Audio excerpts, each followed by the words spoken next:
আসসালামু আলাইকুম। আমি ডাক্তার নিতু আপনাদের সাথে আছি। আমার আম্মুর চ্যানেল জেসমিন জিমে আপনাদের স্বাগতম। করেছে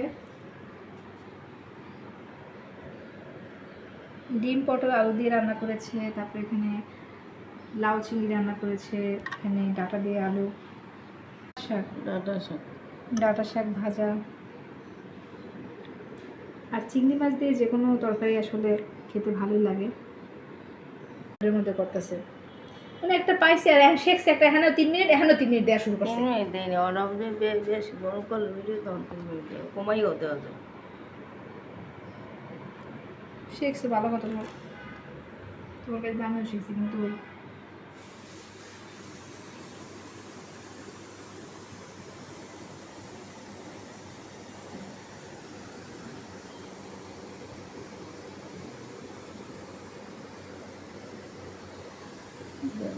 আসসালামু আলাইকুম।